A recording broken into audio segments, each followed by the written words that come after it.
Hey basketball guys, we have news. Let's go to more Los Angeles Lakers news, but first, don't forget to subscribe to the channel and leave your like. The Lakers have been trying to sign DeJounte Murray since last year, and now there are rumors that he is dissatisfied with the Pelicans and wants to change teams. This would be a great opportunity for the Lakers to make a deal for a solid star. Rumors: Lakers have interest in Pelicans' DeJounte Murray. A notable Los Angeles Lakers insider recently revealed what it would take to land talented guard DeJounte Murray in a trade before February's NBA trade deadline. And he makes it seem like a deal is very unlikely. Unlike most offseasons, the Lakers did not look to make major changes to the roster. Instead, they decided a change needed to be made on the bench and fired head coach Darvin Ham after a pair of winning seasons. To replace him, the organization hired newbie head coach J.J. Redick. Thus far, LA has delivered mixed results to start the 2024-25 NBA season. They got off to a strong start in October and November but slumped in December. It is why they have been linked to a multitude of trade rumors for players of varying impact levels. For the most part, the team has been linked to deals for a veteran big man to pair with Anthony Davis in the frontcourt. However, speculation has again started recently about a potential trade for DeJounte Murray. Oven Buha reveals what Los Angeles Lakers would now need to fork over in a DeJounte Murray trade. The talented guard has been considered a target for the team since last season. However, he was traded to the New Orleans Pelicans in the summer. But with the Pels in the midst of one of their worst seasons in franchise history, most of their players seem to be up for grabs in possible trades, including DeJounte Murray. In a new post on his YouTube channel, Lakers reporter Oven Buha spoke about a potential Murray trade and what LA would need to send to New Orleans. And while it is lower than it was in the summer, it still may be too high for the team. I think the price for DeJounte Murray is still going to probably be high, he began by saying, hattipsi.com. They're not just going to sell him for, like, a first and matching salary. I would personally be surprised if he gets flipped for that type of package. DeJounte Murray contract, 4 years, $114.20 mil. If the Lakers are willing to put the top two on the table, maybe that's a different conversation. You could do something like Gabe Vincent and Jared Vanderbilt a first-round pick, but the Pelicans want 2 picks, that's it. Buha isn't sure the Los Angeles Lakers would be willing to give up 2 starters for Murray. But that would likely be the price for the Pelicans to give him up in a deal. Los Angeles Lakers assets after Dorian Finney-Smith trade, still room for another major move. The Los Angeles Lakers have plenty of valuable assets left after acquiring Dorian Finney-Smith and Shake Milton in a trade. The Los Angeles Lakers finally made a move after nearly 2 years of inaction by acquiring Dorian Finney-Smith and Shake Milton from the Brooklyn Nets. The Lakers parted with D'Angelo Russell, Maxwell Lewis, and 3 second-round picks to make this move happen. While it is a significant cost to the Lakers, they have plenty of additional assets to move if they want to make more additions to the roster. There are clear roster needs for the Lakers still, which would require them to land some crucial bench upgrades after Finney-Smith's addition gave the Lakers one of the strongest starting fives in the NBA. But Russell's departure leaves a massive scoring hole on the bench, while the team still doesn't have an adequate backup behind Anthony Davis at center.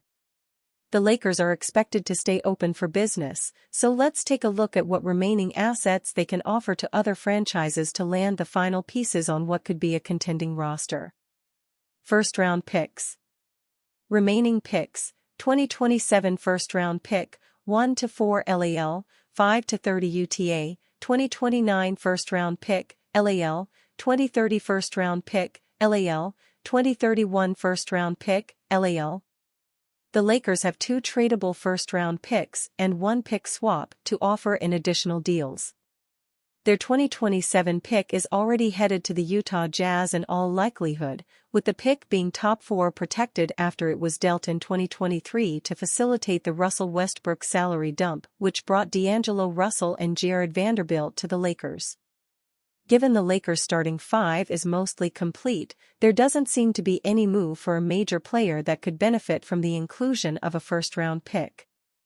The best way to use these picks would be to either hold on to them to send another protected pick out to land multiple bench contributors by sending out some of the mid-range contracts on the roster like Gabe Vincent and Jared Vanderbilt. The Lakers have brought back a lot of control to their own picks after spending years paying out the Anthony Davis trade from 2019, with the final pick from that deal being conveyed in the 2025 NBA Draft. The lack of other picks comes from poor decisions, primarily the trade to acquire Russell Westbrook, which cost them multiple picks. Rob Pelinka won't be hasty with moving these picks, with a protected 2029 pick being the most likely available asset in the Lakers' kitty right now. But with teams actively holding onto first-round picks and not trading them away, the Lakers could make a multiplayer splash by including a pick and getting multiple rotational players in return. Second-round picks. Remaining picks, 2025 second-round pick, LAC. The Lakers quite literally emptied the cabinet of second-round picks to ensure Finney Smith joins the franchise.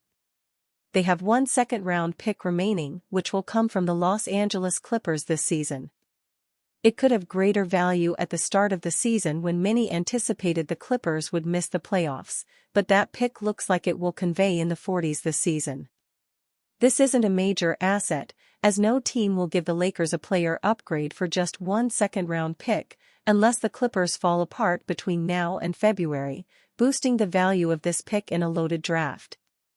But in all honesty, it seems like the Lakers would be better off keeping this pick off-limits in a trade. Adding a second-round player in the summer from a loaded draft class might be a better move long-term for the Lakers, who are notorious for developing their second-round picks into rotational players. Max Christie is the latest example of this, going from the second round in 2022 to starting 9 games for the Lakers this season. The Lakers could add some second-rounders if they use a first in a trade for role players to get value back, instead of overpaying for a player who'll most likely be a bench addition for the franchise. Second-round picks have proven to be more valuable in recent years with their frequency in trades, so they could add a few before the deadline is up with specific trades. Tradable contracts. Jared Vanderbilt, 4 years, $48.0 million, Jalen Hood-Schifino, 1 year, $3.8 million, Jackson Hayes, 1 year, $2.4 million, Christian Wood, 1 year, $3.0 million, Cam Reddish, 1 year, $2.4 million, Gabe Vincent, 2 years, $22.5 million. The Lakers have plenty of players they could still move in trades, given their infrequent roles in their rotation. Gabe Vincent is the only player in the rotation who would qualify in this list of tradable contracts, but his $11.0 million could be used for a much more productive player in his role. If you add Jared Vanderbilt's $10x million, the two combined could bring a major difference-maker to the Lakers. It seems that the Lakers won't adjust their starting lineup primarily because of the success of Austin Reeves and Rui Hachimura as starters. Finney Smith will be most effective while playing alongside star players like LeBron James and Anthony Davis in the starting five to maximize spacing, so any deal they make should reinforce the team's bench. Vincent and Vanderbilt combined could easily bring a backup big and guard to the franchise. This might be the time for the Lakers to make a move like getting both Walker Kessler and Colin Sexton from the Jazz, as paying a first for them is reasonable and they would be great bench pieces for this season.